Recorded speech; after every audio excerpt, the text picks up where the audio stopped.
lang ulit ako nakagising ng ganitong kaaga. Tandaan ko, nagising lang ako ng ganitong kaaga pag dati ako, pag magtatrabaho. Pag mga pang alas 6, pang alas 5, o alas 4. Nung nagtatrabaho sa Splendido, pag ang schedule ko pang umaga. Delikado pala bumiyahe pag ganitong madaling araw. So yun, kaya nga pala tayo ganitong kaaga. Pupunta uli kami sa CBSU Indang para umattend sa CCQC. Ngayon hahatulan nyo ang aming mga kape. Di ba noong time nagdala ako ng mga coffee beans, yung which is itong Excelsa at saka Robusta.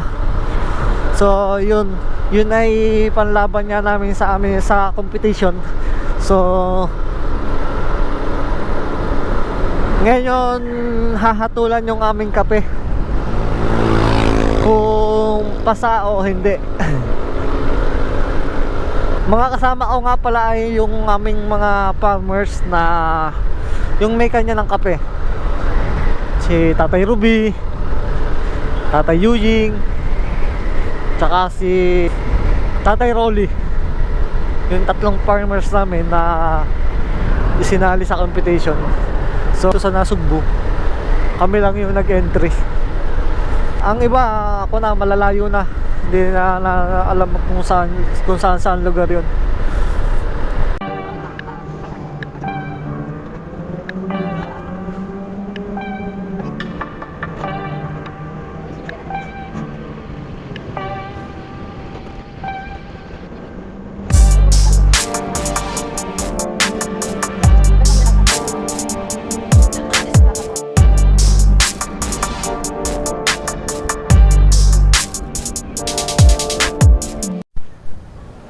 Okay, so ayun, nandito na ngayon ako sa Kabsu. Dito na kami sa Icon, sa International Convention Center ng Kabsu. Ito dyan. So mamaya pang 8 ang umpisa ng event. So kaya dito muna ako, mag intro muna ako para ipakita sa inyo yung itsura ng school dito, kung gano'ng kaganda itong school. So yun, ang dami estudyante. Ito, International Convention Center. So tara, papakita ko sa inyo yung sa loob.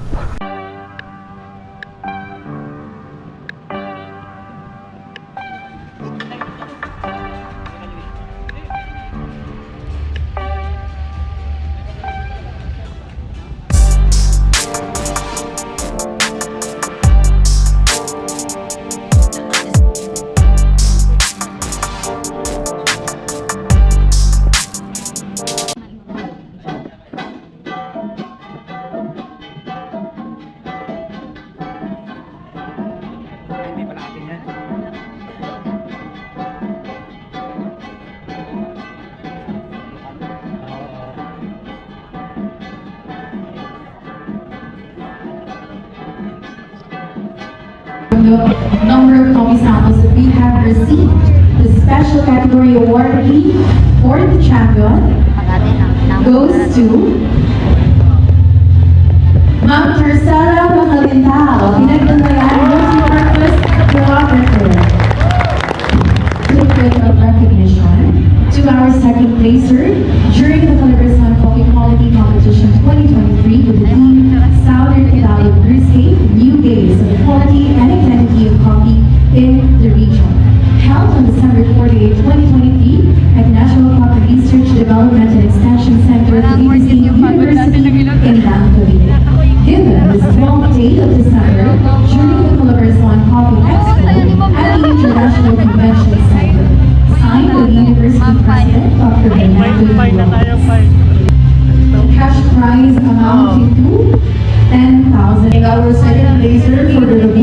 category for this Calabarzon Coffee Quality Competition goes to Mr. Lendario Maisip.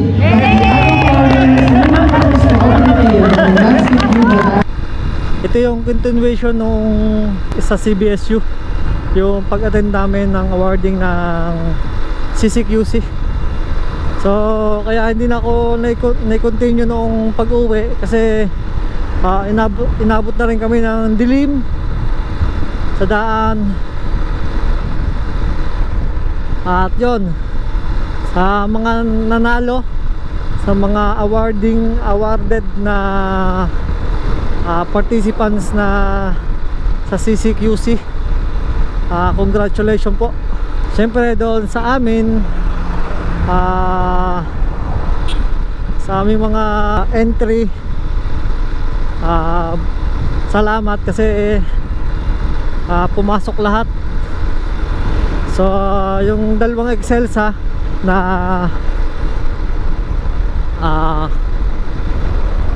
honey natural tsaka natural, so pumasok siya parehas sa 4th and 5th category na kwan sa kanyon. Liberica Excelsa category 4th and 5th. So sa 36 na naglaban-laban, bale ko lang kanuha 5. So sa 5 yon, amin yung dalawa, yung dalawang entry namin. So bale 4 and 5 amin. Tapos sa Robusta category, pasok din ang aming entry. 19 yung nag laban-laban na entries, 19. So ang pinili dalawa lang, at yun na nga yung amin isa sa isang Robusta na natural process. Bale dalawa lang sila naglaban. Ang pinaglaban nila ay first and second. So kami yung naging second place. Taga Mendez ay first place sa Robusta. Pero yung nag first place sa Robusta, siya rin yung nag third place naman sa Excel sa Liberica category. Yon. Kaya yun, masaya kami kahit sa Robusta lang kami naging second placer. At least top 5 pasok ang aming dalawang entry. Naging kon siya, Premium Excelsa yung aming entry. Yun yung kanyang trademark, Premium Excelsa. Tapos yung aming Robusta ay Pine Robusta. Kaya napakasaya namin nung gabi.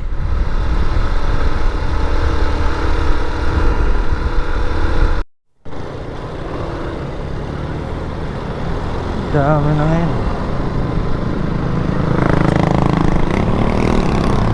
Marami na rin nag-con ngayon. Kaliwat kanan na yung mga nag-Christmas party. Mga estudyante. Kanina sa aga, Christmas party. Malapit na matapos nandito, Bagop Beans.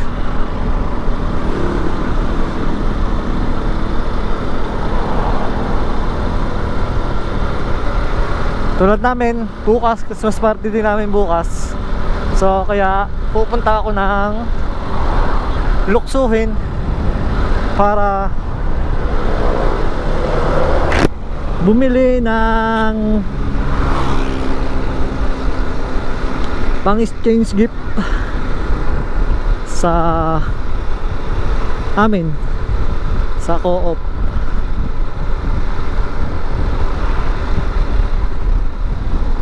Buti naalala ko, nawala sa isip ko yung Christmas party kabukas. So kaya pupunta ako ngayong palengke dito sa amin sa Luksuhin. Titingin ako ng pangregalo. Kasi pag nag Tagaytay pa ako, wala ang traffic.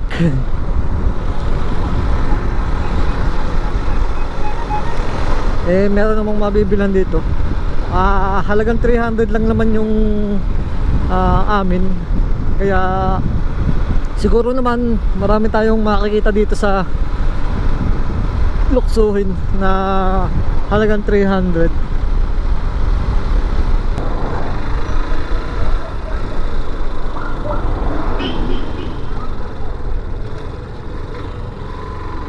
Diwangwang pala, kaya pala ayaw na mamreno eh. Porkin mga diwangwang eh, ayaw na mamreno.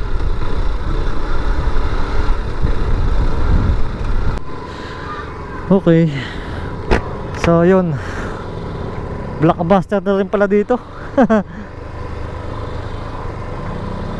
So yung one way, ang kalahating kalsada, ginawang tindahan pala ito.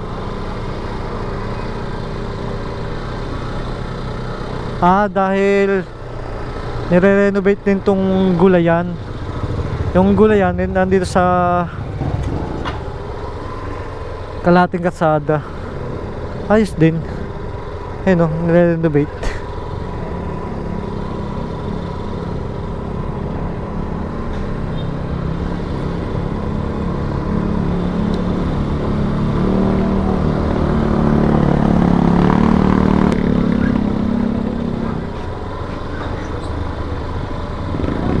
Hanap tayong parking, wala tayong mga parkingan. Itong mahirap, walang parking.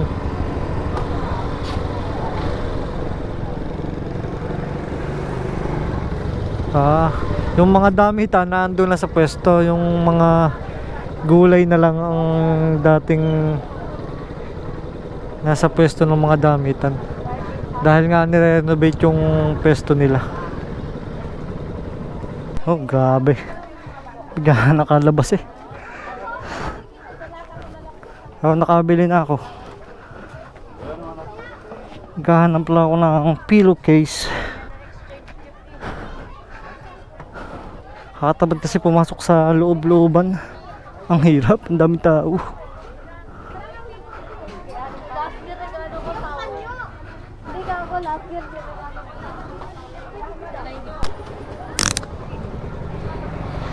Grabe. Ang hirap makipagsiksikan sa loob. Hindi na ako nakapag-video. Ang dami ba mong tao.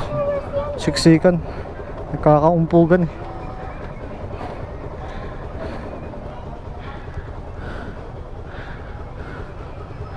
Hindi na ako nagubad ng helmet. At isa pang pampasikip sa sa kasalubong pag naghubad pa ng helmet.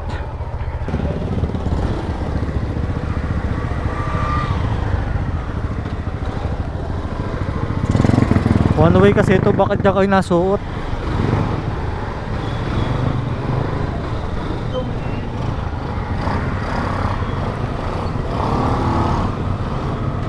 Bigat tuloy ng bag ko.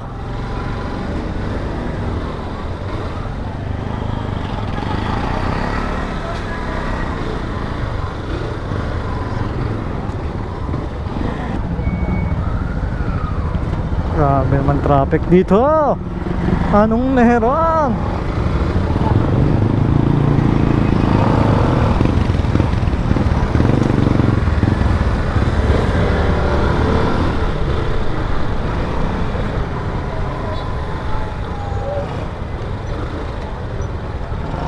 One way lang ba ang napapakinabangan?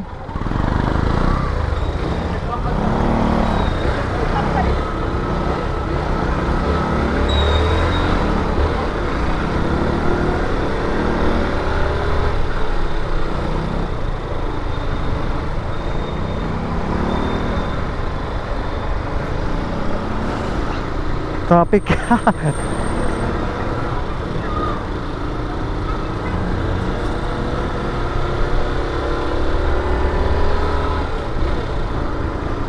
Sabay sa rush hour oh.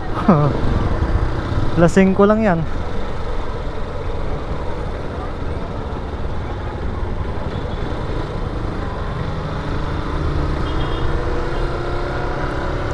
Baliwala yung pagkukon dito, pag extend ng daan. Hindi rin nagagamit. Nagiging kon lang siya, parking lot ng mga may mga sasakyan.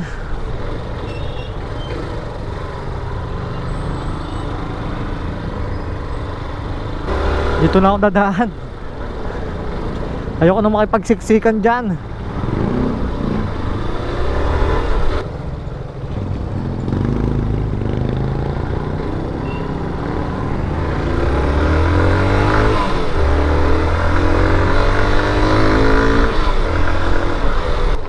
Oh, di ba? Nandito na tayo. Highway na.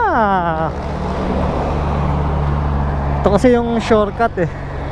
Pag ayaw mong dumaan sa highway. Okay. So, yun. Siguro hindi ko na ito duduktungan. Bala ko kasi maggalakos daw sa amin sa Alfonso. Titingnan ko yung pailaw. Kaso parang sa sunod na ako na lang yun vlog, para talagang yun lang yung video, walang kalahok. Kasi ito next day na naman eh. Madaming duktong na video. Kaya sa sunod na vlog na lang yun, para yun lang yung topic sa video natin.